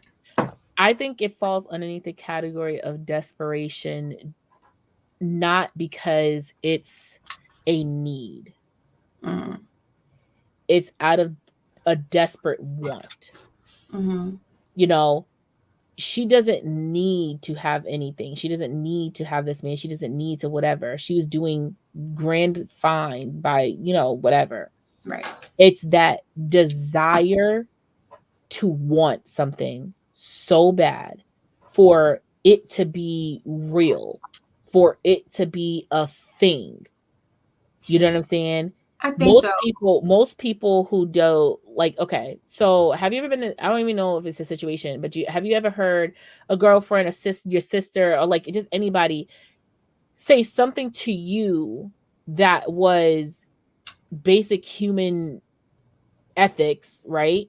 Mm-hmm. But to them, it felt like that person personally went in a spaceship, went to Mars, and then came back down to Earth just to get them something, or like went across the world or did this like grab, like this, and Like they're this like, grand gesture. and did Like this this, like grand gesture when you're like, okay, like that's just that's that's what people do when they date. That's basic right. human Like decency. that's a basic thing. Yeah. But because maybe this person hasn't gotten it, hasn't really experienced it, Mm-hmm. or has, but it always falters, they appreciate it so much more. So I think that that's what it is. It's her being desperate in her want. Right. Like, I want this so bad. Like, I want this so bad. Maybe I have been very picky beforehand. I was Maybe gonna I have not say, given chances like I should have beforehand. Maybe I right. took Or too maybe long she or gave too whatever. many chances Too many beforehand. chances. And she's like, you know what? I'm just making the executive decision to just do this because I want this. This man just didn't come out of nowhere. My tire popped. Now, this is the thing that I'm talking about. Her tire popped. She's going to this date. Right. She calls him to let him know that, hey, I can't make the date. My tire popped. Mm-hmm. To her, it was amazing that this man came and he met me at the tire place or the gas station or wherever I was. Knight in shining And armor. he came and he paid for my tire. And Mm-hmm. he said we could still go out to dinner. And he blah, blah, blah, blah. If I've never had a man be a man towards me, Mm-hmm. that's going to be fucking cherries, strawberry syrup, extra fresh whipped cream on top, you know? But if I have always been treated with, like, the expectancy of a man in my life when I'm dating, for Mm-hmm. him doing that, I've been like, well, be a gentleman and do that for me. Thank you. Appreciate it. Right. You don't have to buy my tire, but I'm glad that you showed up to the gas station. I'm glad that Right. you were here with me. I'm glad that you, stuck by me and stuff like that. So that's what I'm saying. Like, to some, a small thing might be a big thing to others. So I think that's where her being desperate comes from. Mm-hmm. If it's looked at as being desperate. And you know what? I can get behind that logic because you have to think about it this way. Like you said, some people are not used to men being men for them. Mm-hmm. You know what I mean? Like I don't get to feel like the damsel in distress with the knight in shining armor coming to the rescue. You know what I mean? Like if I have to be 100% independent and I take care of all my shit all the time, and any relationship that I've been in beforehand, the guy didn't really step up for me, then yeah, if you come in to help me at the gas station when my tire blows, and then you're paying for my tire to get replaced and everything, that to me, I'm going to like take a step. Let me say so. And it's funny because of the tire situation puts me in the frame of mind of something that Darren did when, I mean, Hubducer. Damn. Anyway, y'all know who he is. So put me in a frame of mind of something that he did when we were dating, and like I needed new tires for my car, and he bought me new tires. This is before we were engaged or anything. We were dating. Granted, he and I had a previous relationship. We had always been friends, but like that wasn't something that I expected him to do for me. It Mm-hmm. was just something that he stepped up and did. Mm-hmm. So having something like that done for me put me in a mind frame of like, well, damn, I don't have to take care of shit. myself. I can rely on somebody else to do it. So if that was her frame of mind, then I can understand why she, you know, I don't want to say fell victim to it, because there are a lot of good men, there are a lot of good men. Yeah. But in this particular case, it was falling victim to the situation. And now, it's kind of like a trap, Mm-hmm. because I get stuck in this feeling of feeling good and being taken care of and everything. And it's all a lie. Yeah. But one little last notation before we wrap things up. I don't know if you've seen do you know who Morgan Bailey on TikTok is? That girl the random man from Atlanta? I believe so. It sounds familiar. We talked I'm about about to look, that hold up. when the random man from Atlanta, the baby, whatever like that, and she found out she's like the seventh baby mama. Okay, yeah. Okay. So Yeah. she posted a video saying, "Y'all, I wanted to get caught up in the tea. I wanted to watch the series from Risa Tisa. Mm-hmm. She has me blocked. We've never communicated before. I don't know why I'm blocked. What's going on? What's the tea? What happened?" Right. Risa Tisa comes out and she makes a video and she says, "I see Morgan Bailey made a video saying, I blocked her." She goes, "Listen, I just don't like the fact," basically what she said in short is she basically was too excited that her baby daddy was in town to see the baby. She specifically said she came on camera and she goes, "Guys, random man from Atlanta's in town to see Gigi." And she goes, "To me, that gives he's in your bed. That you're fucking your baby dad. That you're with him. And you've made this whole page and this whole notation that this man is an ancient ass father, that he is an ancient ass person. And now you're excited that he's coming and you're all, whatever." Then goes to say what should have been like telling her how to present her content. Okay, so here's that. Telling her what she should have been is like, "Hey, y'all, some random man from Atlanta is back in town to see Gigi after she's already turned one. I'm Like, this sorry. is some I'm sorry. bullshit." You can hear yourself in the background. The producer's walking through my. Okay. Sorry. She's like, "This is some bullshit." So that's the reason. I'm sorry, but to block if you don't like their content, that is fine. That's Right. very okay. I'm going to say that Risa Tisa is maybe 10 to 12 years older than Morgan. Mm-hmm. Okay. Here's my thing. You cannot get mad at another person who got scammed just like you got scammed and then judge them for it. That's something I don't believe in, right? She got scammed out of thinking that her boyfriend was going to be with her, and she got scammed into pregnancy, and then she got pregnant and she had the baby, and now she's by herself. Mm-hmm. You got scammed out of household money, finances, whatever the case may be, Mm-hmm. right? You can't put judgment on another person when you've just because you've healed from your bullshit. Right. You get what I'm saying? But here's really the essence of it all. Oh, shit. You're mad she didn't present news to you the way you would have liked her to do it. Yeah. If you were a person who actually watched her videos, Morgan is a very unserious person. Mm-hmm. Okay, she's very unserious. She's very I mean, she would just throw her baby in the damn car. Okay, with the car seat, she'd be like, "This little random man from Atlanta," she just just plop it in. What in the world's going on? I don't know what's happening. There it goes. Okay. The camera was Like she would just put the baby up in the thing, or she'd be like, "This random man from Atlanta," or she'd like, Morgan Bailey's a very unserious human being. If you get what I'm saying, she's just like that, like man, like, whatever it is, what it is, and also she's more of a to me. I'm going to make myself laugh to stop myself from crying. Right. She said that she's come online talking about her anxiety and depression that she's dealt with just because of, her online presence.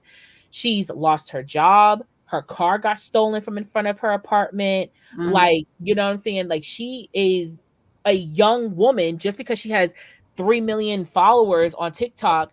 She's literally going through it. Like, she made a video about her losing her job. She made it comedic but the baby still lost her job, right? Mhm. Her car got stolen on Christmas Day. Mm, She made it comedic, but at the end of the day, that girl's car She's got stolen with a 1-year-old. mm, So no matter how a person is presenting something to you, there's still traumatics happening behind that. And right. the mere fact, yes, I'm sorry. Can I say something? Mm, She wants grace for her idiotic moments. How can you sit here and block someone and talk about how someone's presenting their information when you're asking for the same grace for what Yes, somebody thinks what you're doing and what happened to you was stupid? yes, mm, that's what I'm saying. Like, how do you ask for grace and you can't give grace to her? You right. know what I'm saying? This is a young 20-something-year-old woman who was told the world and more and got scammed out of that. And Mm, it's like, and to Morgan, what she said is like, y'all think I'm fucking this man? Y'all think, so at this point, if you think I'm fucking him, I'm fucking him. If you think I'm not, then I'm not. Like, she's like, I don't right. know what, and basically she said, and she said in her follow-up video, because I was excited for saying something, she goes, sorry I didn't want to come on depressed as hell and say it. But once again, if you are a follower of a person's content, that's how she was going to present it, regardless of the fact. She was going to come on and be all, oh, guys, baby, blah, blah, blah. She's going to make a very unserious video. Mhm. Like, Mm, but people have accused her of getting back with her baby daddy. And at the end of the day, y'all have gotten back with y'all baby daddies 10, 20, 30, 40 times fold child, I plead the fifth. over, over less, over less. You get what I'm saying? But Mm. people like to use the excuse, well, I didn't put it on social media. Does it still make you less It stupid? doesn't make it No. doesn't make a difference. Okay, so your stupidity was quieter. It's quieter. It's So quieter. because they didn't post your piece, so because your SAT scores wasn't posted on a website, does that mean that you didn't fail? Like, you know what I'm saying? That you like, it doesn't make any sense. Just because something is quiet doesn't mean it makes it less stupid. Right. It's still stupid. It's It's still stupidity. stupid. Right. So the mere fact that so many women are like, "Ugh, you're gonna go back to your baby dad after all that, after showing all this and showing all that, and blah blah." The girl hasn't went back. Like, until You this didn't go woman back looks no her way. in the face and goes, "This is me and my baby daddy. We together now." Until she does that, I have no cause of concern to worry about if she's with that man again or not.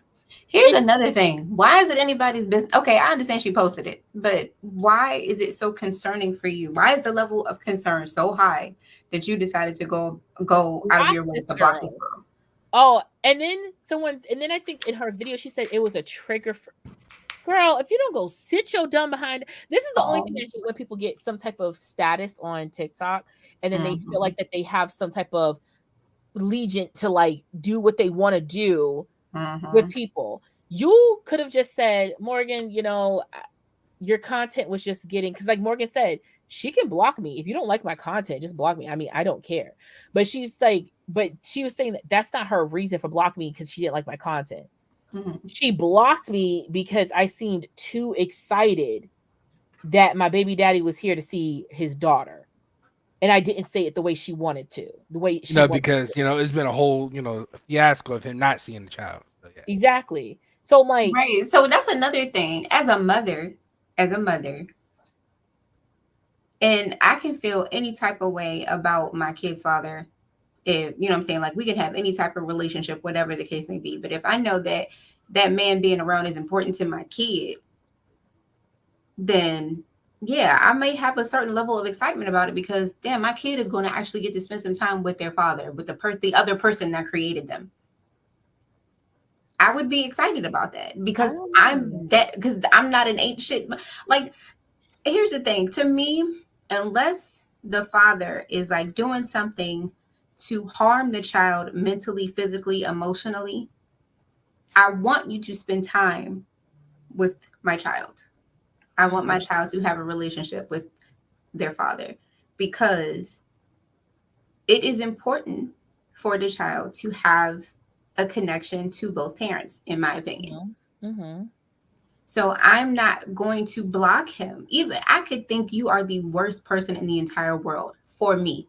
And you can be for me. But to my baby, the sun could practically shine out of your ass. You understand? But this is the thing, for in this situation, for Morgan Bailey, people want her to not even have Gigi have a Entertain. relationship with the man. Like Don't she's even just like, entertain it. so you just letting him come up here and see the baby after what he did to you? What he Yes. did to me? To me. Yes, to me. And like when we talked about this last time, I said the same thing. If I was to have a child with an ancient ass man and he's not taking care of his kid, I'm not gonna say nothing negative about the father. I'm not gonna do nothing negative about the father because you know what I'm gonna do? I'm gonna let the father show himself to my Mhm. child.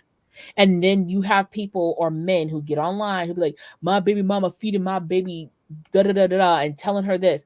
You don't have to tell nobody you ain't shit. You just have to show it. Just gotta show it. So I'm gonna show the fact that you don't call. I'm gonna show the Mhm. fact that you say that you're gonna get them, but you don't. I'm gonna show the fact that you don't show up to school events and this, that, and the third. You're gonna, well, I'm not gonna show, but you know what I'm saying? You're going to show it You're for gonna show it. yourself. I'm gonna let you know, hey, the baby got a recital on September, blah, blah, blah, in Mhm. June. And I'm gonna remind you every 2 weeks of when it is until we get there. And then you don't go. And then the Mhm. next week, my daughter posts, my dad ain't shit. He didn't show it to my blah, blah, blah. You see, your mother didn't even tell me. Your mother, like, nigga, no. Like, here's the thing. You're going to show up and show out for yourself. I'm not going to Mhm. ever hide the fact that you're not a good person. I'm not going to hide Mhm. that. You're just going to do it to them.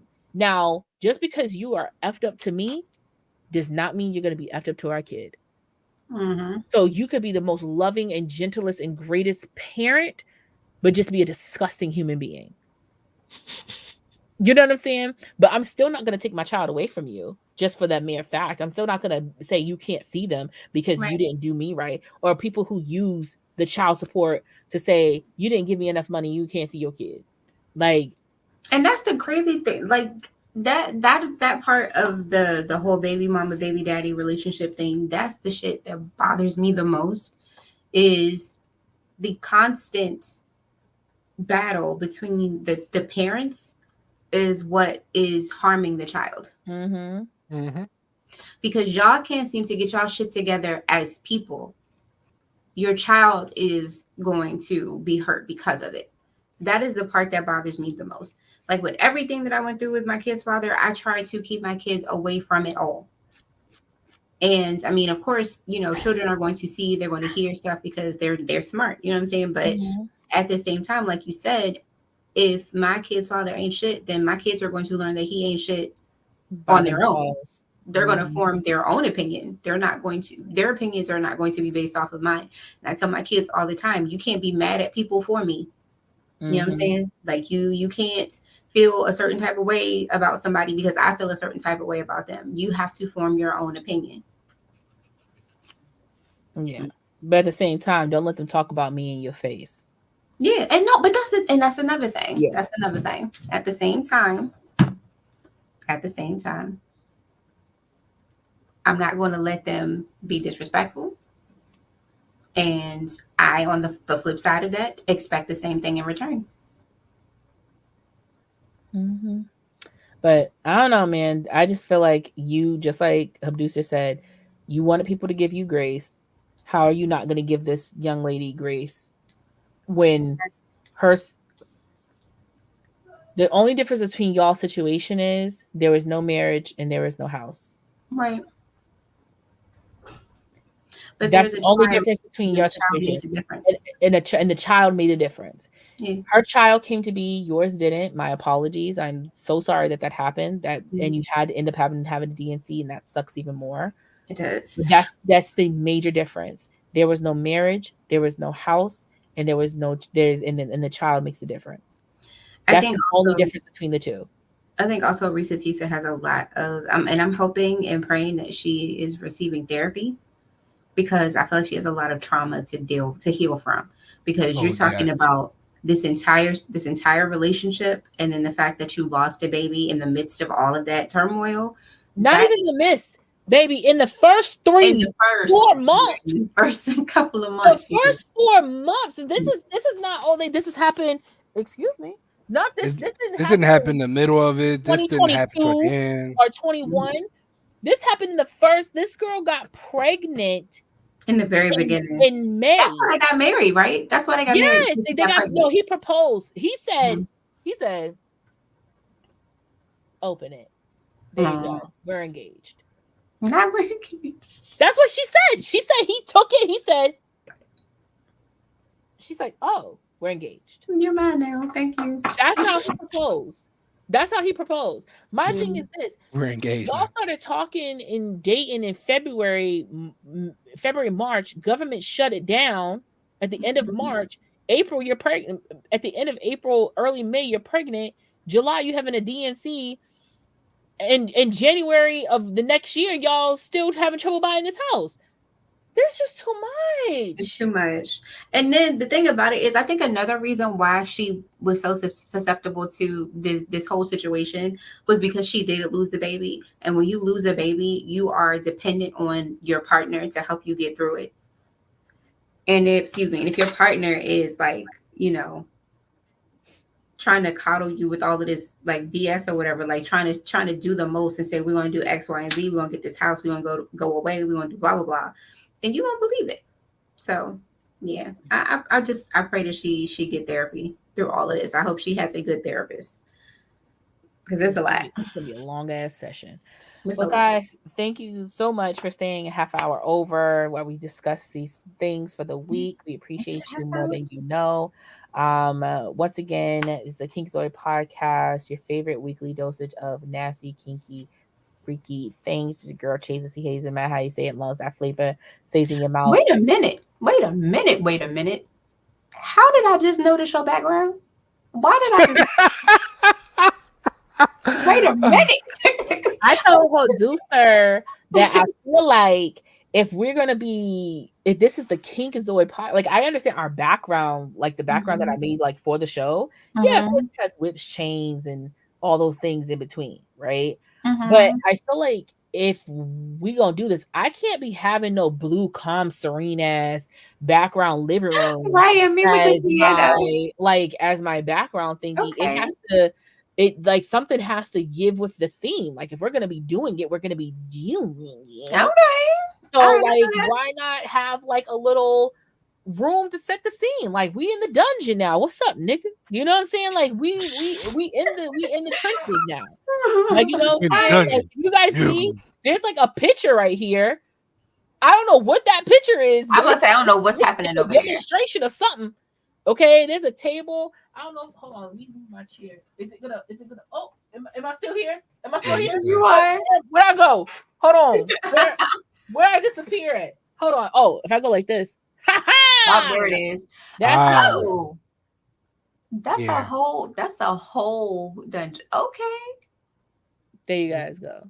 That's what it looks like. I like that. You have the couches and the little cages and the St. Augustine, not really the whatever it's called. But you got a little jail cell and stuff. Little massage table. So nice. Yeah. It okay. It definitely gives what it's supposed to give. So it I'm does, like, though. Why not put it in this? The colors are really cute. The colors are really nice. They're really nice. Very really nice and like. Okay, so what you telling me is I gotta look for my little. She said for herself. It's just because I've like this blue living room is giving very much. Come sit on my couch and tell me your feelings. Mm-hmm. I don't want you to sit on my couch and tell me your feelings. Open them legs up. So. But yeah, you guys can follow me everywhere. C.HayesINC on TikTok, King T Sweet on Instagram, the _tap in for my radio show that's now doing Tuesdays from 7 to 9 p.m. And Thursdays, the Vault with Chase and Duke, Thursdays from 9. Even though Duke went there last week. At time. I know, my little baby, he had to go. He couldn't. I get so emotional when he's not there. I'm just like, my friend, where he at? This is so sad. But we did play. We played right contrast to how she felt before, because it was just like Chase and Duke. But you gotta warm up to people. You gotta warm up to people. You gotta warm up to the concept. At first, I was like, I don't know how this is gonna go. Mm-hmm. But now he's really nice. So like, I think we're okay now. We're good. But last week we played Song Association. Mm-hmm. Yes, y'all did. That was funny. That was funny. So Yeah, but y'all can slide on through. Come on, the podcast whenever y'all want to. Just let me know. I know y'all got a hectic schedule. I'm like, So has she said something to you about being on the podcast? Nah, Because she never I, has. yeah, I've said it, but you guys always want to like shit that I say. But you guys want to come on, just tell me when. So whenever you I'm not want. like y'all know. I'm not a big. You gonna come on and you're gonna do it. Like I'm not that person. Like I'll say Yeah, it but literally. I'll say it No, but literally just once tell, like, if you in the have a midst plan. of the conversation. I'll say it once in the midst of the yeah, conversation. yeah, but think of But it like this, right? You know, there are episodes where it's just you and Duke, and yeah, then the episodes when you have like 75 people. It's not that you say, "Hey, I'm about to have like a big giant game night. Y'all want to be on it?" and you know how that happens. I get on TikTok. I go on live, and then I'm like, y'all. And it's usually like Tuesday night, Wednesday night. I'm like, yeah, we just gonna have a game night tomorrow. So if y'all want to, if anybody's available, just let me know. Like it's always short notice. I remember We her never saying do. that to us before. She did say that to us before. Yeah, I'm always very much like we're having something. If you want to join, just join. I don't have any qualms about any particular people coming on or whatever. So when we have another little grouping activity, because I definitely like song association, and we're gonna play I Know You Fucking Lying. I gotta get the card game, but I think we're just gonna have I random know you topics. fucking lying. So I don't know. So here's the thing. So I just thought about it, which is crazy because yeah, but I don't know if we're gonna have a show next week because next Sunday is my birthday. Woo woo woo woo woo woo! And You turn yes, 38. I am turning 38. Okay, Showing. 38. Let's be great. I I see know, you. right? I know, right? So like Sunday, I really don't have my birthday. My birthday celebration is actually starting a couple of days before my birthday. So, and then I'm doing something with my family on the day of, but I don't know. Like I might be all partied out or something. I don't know. We'll play it by ear. Well, let's give the people notice now. If we might not have a show next week, We might not. 95% of the time we will not have a show next week. So Don't say don't 95, 85. 95, 85, 85% we might not have a show next week. So just be 85%. aware that we probably more than likely, if you don't get a notification bell that we will be starting a video or starting a live at 8:30 p.m. on Sunday by 3 p.m. on Sunday, let it be known, cancel. It ain't happening. But no, we like y'all though. But it is my nah. birthday. It's my birthday. I'm turning 38. So, and that's crazy. That's crazy because it's like I've been talking about my birthday all month, and now that it's getting down to the wire, I'm like, oh yeah, it's my birthday. But yeah. Anyway, so you guys can find me on Chase. Did you finish? Did you finish? I think you finished. Yeah. Okay. Nothing else. Okay, so you guys can find me on TikTok and IG as Royal_KP. Of course, you can find me here on Sundays at 8:30 p.m. Eastern Standard Time. And whenever the show starts back up, me and Hubducer will be on Snack and Flick on Tuesdays, 9 p.m. Eastern Standard Time on YouTube Live and Facebook. As the soon-to-be birthday girl just said, where you can catch me at, along with these lovely co-hosts alongside. It's your boy Hubducer, aka Mr. Aftercare. So it was fun. It was enjoyable. You know, the little breaks of people popping in and out.